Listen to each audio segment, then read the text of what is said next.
Sean O'Connell, Randy Couture, Yves Edwards, cage side, after a night of unbelievable action in the PFL 2019 playoffs. It was featherweights and lightweights. Yves, I almost don't know where to begin, so I guess I'll just begin with the start of the night. Lance "The Party" Palmer, Season 1 returning champion. He has to get through a quarterfinal against a guy he's already fought twice. Alexander Almeida got the job done.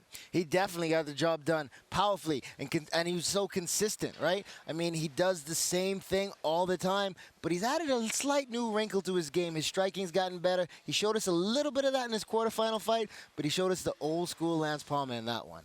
And then his semifinal fight, it was going to be a rematch one way or the other. Alex Gilpin, actually with a nice technical submission win over Andre Harrison, choked out Dre the Bull. First time he's ever been finished in his career. So a ton of credit to Alex Gilpin, who then is rewarded with a matchup with Lance Palmer. A rematch with Lance Palmer. A rematch from Lance Palmer.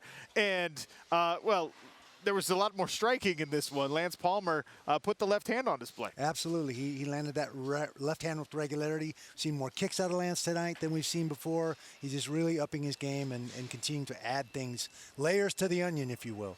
And then in featherweight action, on the other side of the bracket, we saw Mavlid Haibulaev, big-time newcomer, flying knees, highlights everywhere.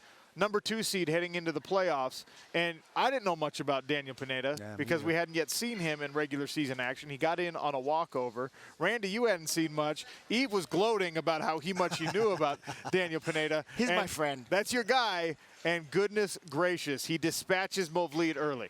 He dispatched Mavlid in, what, 23 seconds? Beautiful technique, kicking that leg out. And as Mavlid tried to get back to his feet, he just put the pieces on him. 1, 2, 1, 2, 2, 3, 3, 4, and just pieced him up until the referee had to step in there to save him. Beautiful, beautiful job by Daniel Pineda. And he was a quiet horse coming into this one. Now everybody knows his name. So he moves on to the semifinal that way. And in the other featherweight quarterfinal, it was Jeremy Kennedy who came in as the 6th seed. And another big-time newcomer who had some flashy finishes, Luis Rafael Lorenzino. A lot of potential, very experienced guy. But Kennedy gets the win. Yeah, well, you know, Kennedy came in with a lot of hype, and he ran into Lorenzino in his first fight, and it didn't go his way. I think he may have just over-prepared just for Lorenzino, and then was kind of, there was this letdown, and he didn't come back as strong in his next match. So obviously that cost him the night. But tough match, great job against Lorenzino. Tough match in his next match in the semifinal. That was your guy again. Pineda and Kennedy in the semifinal, and guillotine choke again in the first round for Pineda. Hey, he went out there and took out a striker with beautiful striking, and then he took out a grappler with beautiful grappling. I mean, Daniel Pineda showed us that he can do it all. So Lance "The Party" Palmer, Daniel Pineda, 1 versus 7, returning champion versus PFL newcomer. And then that wasn't even all the action tonight. We had the lightweights, and we started the lightweight with Natan Schulte, the returning champion, a guy who's undefeated in Professional Fighters League action, against Ramsey Nijem, another 8 seed who was in on a walkover. And Ramsey drops Natan Schulte early. Yeah, I thought it almost looked like Natan was going to be out of there. We were all surprised. And then Natan, with his grappling, knew exactly where he was, stayed composed, turned it around, ends up on Nijem's back, and that was it. No getting back out from there. Rear naked choke. Ramsey Nijem goes completely unconscious. So that's Natan Schulte now to a semifinal. And I don't even know where else we want to go with these lightweights. We had Islam Mammadov and Loik Radzhabov.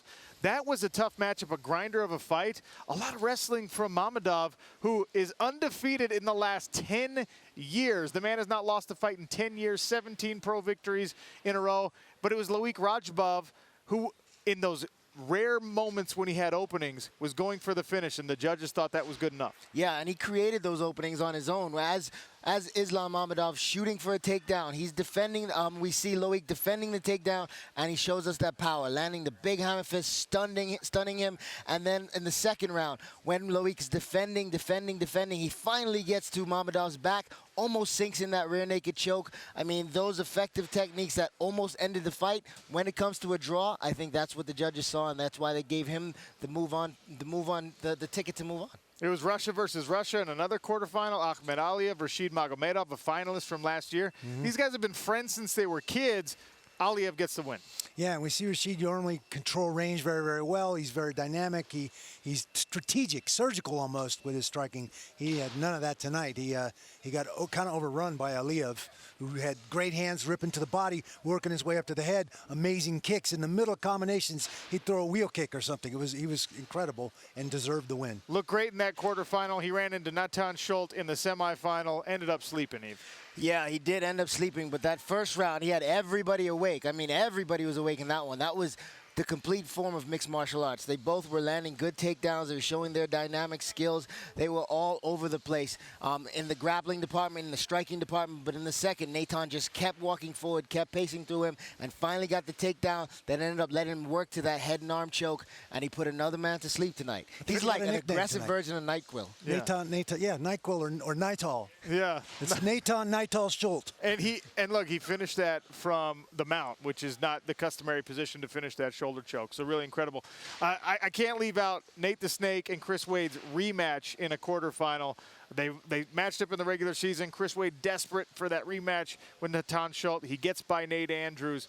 Kind of similar fashion, grinding it out with some wrestling. Absolutely. Relied heavily on his wrestling, stayed on him, stayed attached to him, didn't want to give him any distance to use those long levers, those long kicks, and those long punches, and it was effective. He won the decision. And then our final bout of the night was that semifinal between Loik Radzhabov and Chris Wade, and Radzhabov just walked through everything and grinded one out. Yeah, he just showed his power, and Chris Wade tried to grind on him, wear on him, and sap that energy, but he wasn't able to. We saw a lot of heart out of Loik Radzhabov tonight. He showed that it doesn't matter. He's carrying all that muscle. He's still going to push through. He's not going to show you that he's tired.